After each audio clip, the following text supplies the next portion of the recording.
Hello. Today is a nice sunny 75-degree day in December. And here's what we're working on today, 99 Dodge. We've had some trouble with this truck. The injection pump seems to be our issue. It has had some really weird symptoms. Truck starts and runs fine. You take off and you drive with it, and about 1800 RPM, as you're accelerating, it would kick the RPMs clear back to zero, and you'd start all over accelerating again, whether you're shifting or just going steady on the throttle. It would run up to 1700, 1800 RPMs, and then it would drop back to zero, back to an idle, and then start all over. But just keep repeating and repeating and repeating. You could not keep a steady speed. So I talked to a reliable pump shop and trying to figure out if maybe our injection pump was the problem. They said, well, it could be, or it could be your computer.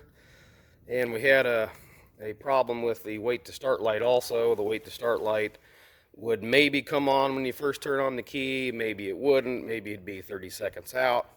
And with that problem, it would not turn the fuel on until the wait to start light at least illuminated. Didn't have to wait for it to come on and go off. But you'd hit the key, spin it over, and it would not fire until that wait to start light illuminated. So I thought, well, it could be, I guess the whole thing could be the computer. So we got a reconditioned or new computer out of New York, and the computer was perfect. Everything worked good. It was a little bit expensive. It took a couple weeks to get it, but the computer did fix the wait to start light. However, it did not fix the revving problem where it wouldn't go over 15 or 1800 RPM. So I found a friend that had a similar truck, also a 5-speed, and we swapped the computer over on his truck and thought, well, maybe this is it. Well, it wasn't. So anyway, I'm gonna rip this injector pump off of here and take it to the injection shop and see if maybe it is for sure the problem, as it's definitely got to get fixed. It's kind of been my backup truck, and you see it's been parked for a while. The dust and dirt and leaves are just caked all over it. But it's nice to have everything fixed up, and I don't like vehicles just sitting around. Everything just seems to go to shit when that happens. Batteries crap out, and then mice get in and start chewing up wiring and that kind of stuff. So we want to be able to utilize the truck. And I have plans in the future of putting a nice flatbed and stuff on this, but we can't do anything while it's not running. So that's what we're going to do today. Going to get this injection pump off of here. Okay, we got the air intake horn and air tube off from the intercooler. And I went ahead and took the throttle position control and everything off as well, along with the big mount up top, just so it'll give us a little bit more room here to get to everything. And this truck does have a chip on it, so you can see this wire right here is supposed to be on this wire. I took that off, and now we're ready to go ahead and take all the injection lines off. And there's the injection lines off. You can see our new computer down there. Looks pretty shiny. Okay, now we've got to pull the little vent tube off the front of the gear case, loosen up that big nut, and break the gear off of the nuts off of the shaft, so we can pop that big stupid electric injection pump off of there. Alright, I got the vent tube out of the way. Now you can see that great big nut right there. We got to take that nut off, and then we have to get a puller in there to pull the gear up off of the shaft.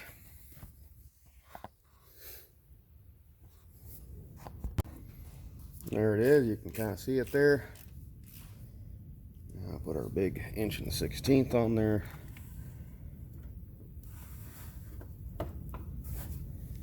And just pop her loose. Uh-oh, the engine's turning. There she goes. Got her up against compression.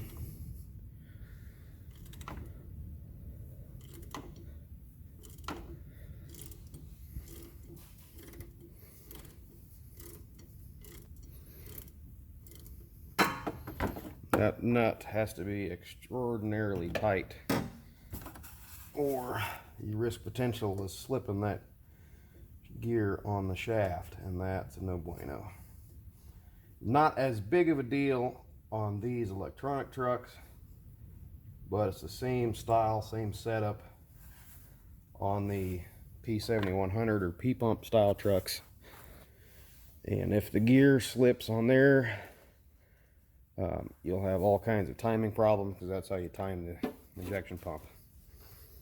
Now we'll go get the puller and start pulling that. And there's two holes in the gear that you put the bolts in, and that allows you to pull the gear while pushing the shaft off of the gear.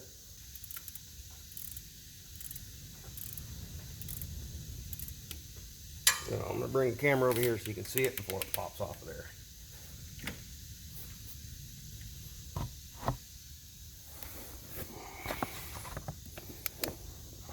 Okay, there's what it looks like. Like I said, it's nothing fancy, it's just a piece of steel. And I just got that punch in there to help push on the shaft in case my bolts are too long. Okay. And that's what it looks like. Nothing real extravagant, just a couple bolts and a piece of steel.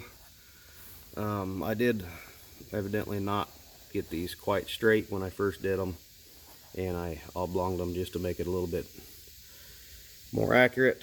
I've got another plate that is for the other injection pump, the P pump, is the holes in it are farther apart yet, so I just made I believe I made this one second.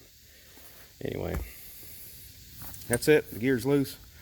Now you got to take the screws loose for the injection pump and pop it out of there.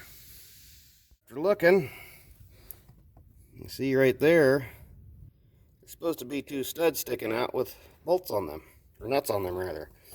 Same with this side. You see that one, and then down there, that nut's missing.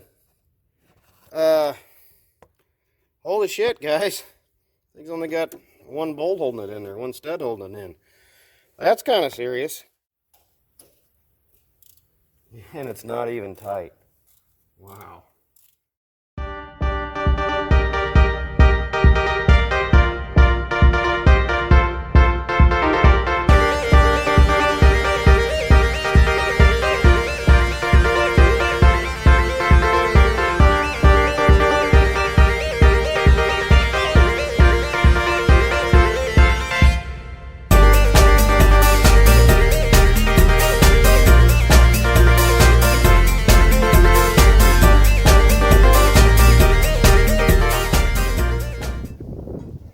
Well, while we're waiting on the injection pump stuff, we're going to work on this customer tractor, 8630 Ford. He had some fan trouble in here, and as you can see, the bearing is out. Oh my god, and it's terrible, terrible. The fan is rubbed slightly on the radiator. I don't think it's gotten into the cores at all. Maybe, I don't know. We got to get this fan off of here so we can have a look at it. Well, I just got the results back on those two pumps. It's a good thing I took both of them over there. They tested my pump off of this truck and said, nah, it's completely garbage. It needs all the new electronics, and of course it needs to rebuild because we're going to have it apart.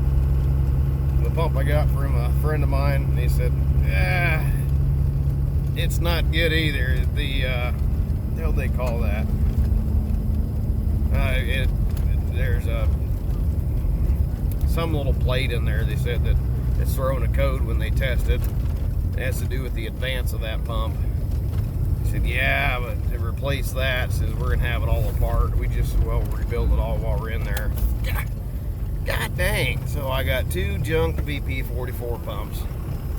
So they didn't have any on hand. They're completely sold out. They said they could get them, one of them, rebuilt for me. Gonna be about $1,500. Oh man, godly. So I decided to go with Thoroughbred Diesel. I looked up them online, and they've got some really good pump options in there. I went with the 2-year warranty pump, and it's like $1,225. And I got the little plate or cover that goes on top of the pump, so you can plug your computer chip into it.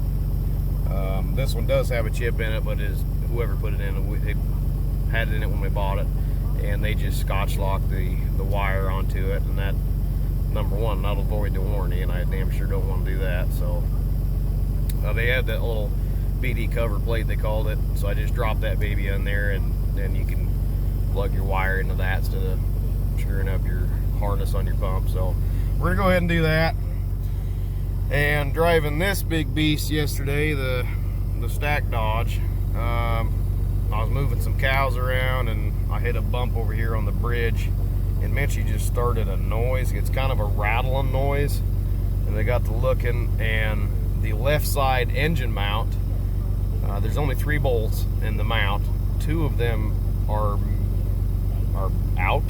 The other one, I'm assuming, is loose. So the engine mount and the side of the engine are cocked a little bit, and the engine's sitting down on the cross member underneath. Yeah, so we'll have to get some Loctite and figure out why the heck that's happening. I've seen it happen before. It happened to the other side of my block.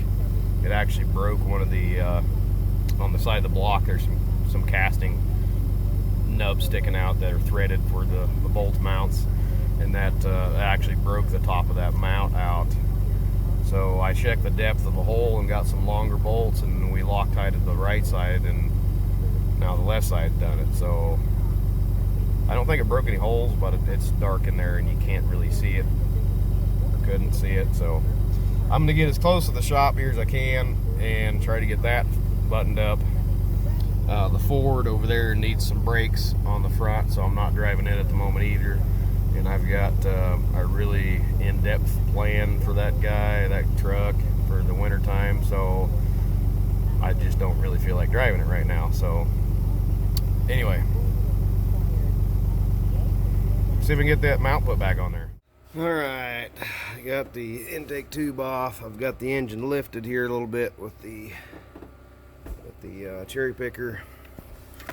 If you can see in there, right there is a bolt hole, and the one right above it's also out. The forward one is in place. Yeah, you can't see it. Let's see if I can get the camera down in there.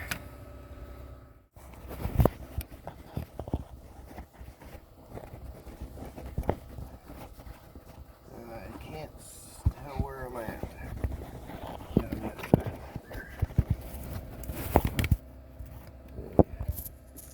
There's that one, and then of course the one below it. If I can get the camera down there, yeah, there it is. That one's also out. The forward one is in there, right there. It's only got 3. And there's what she looks like with the mount removed. And unfortunately that bottom one is broke off in the block. So this job just got a whole lot harder. The top one looks like it hasn't had a bolt in it for a while. Okay.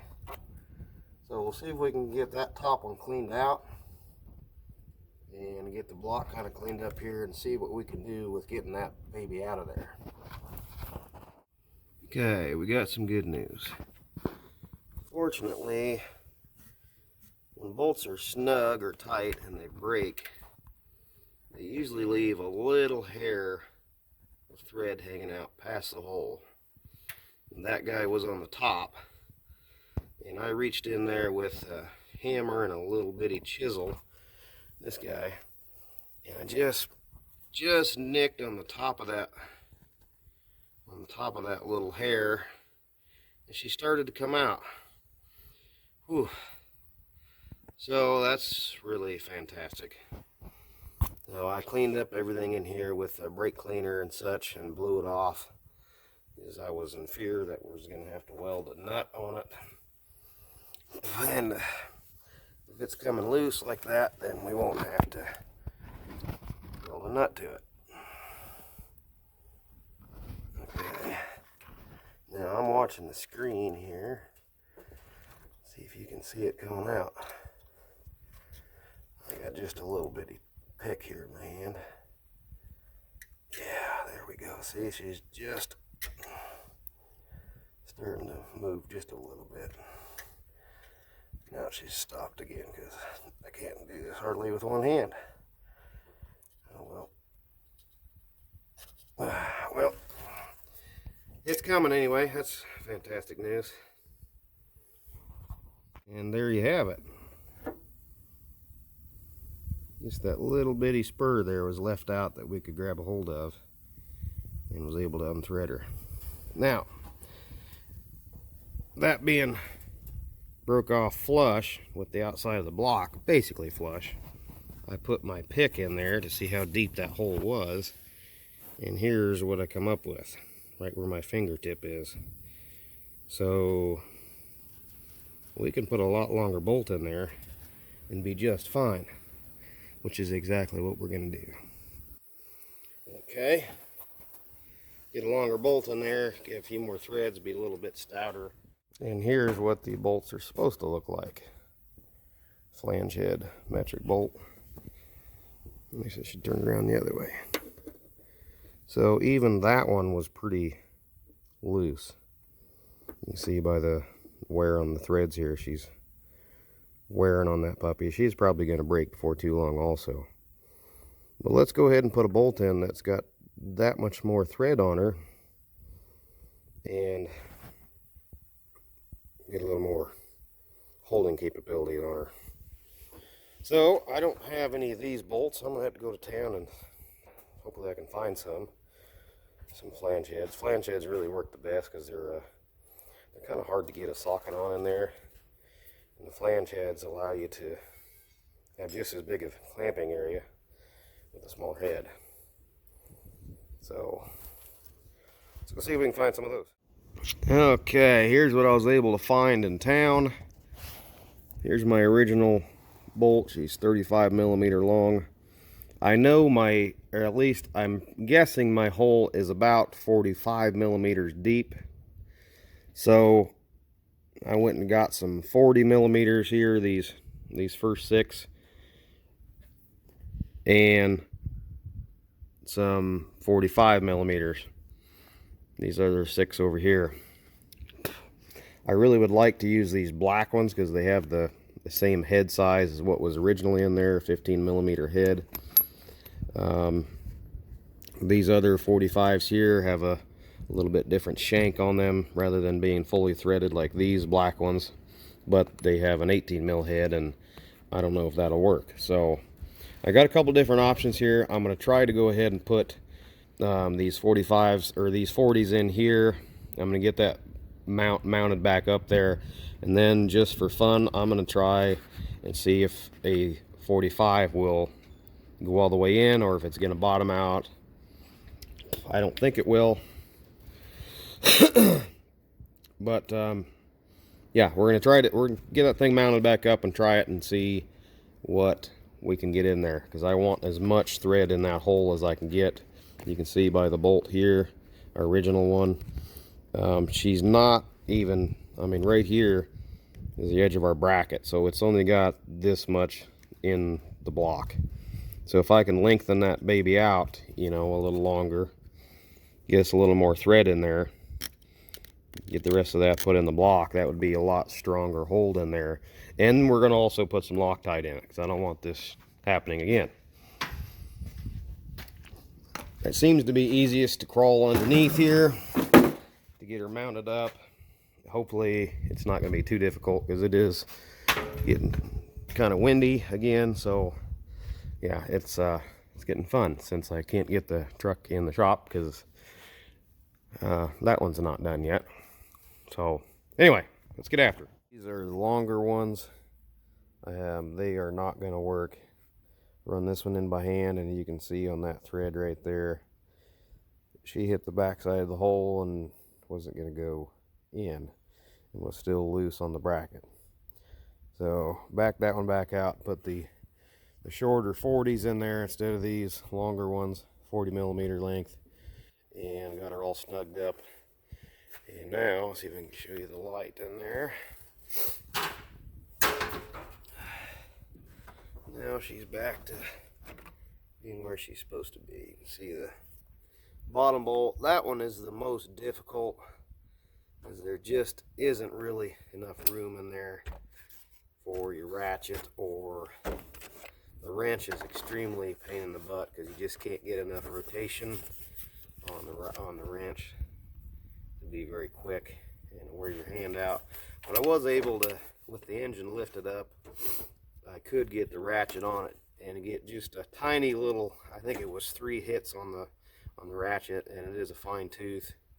You can tell that's not very much rotation. The top one is not quite as bad to do, and then the front bottom one, it's not at all hard to do.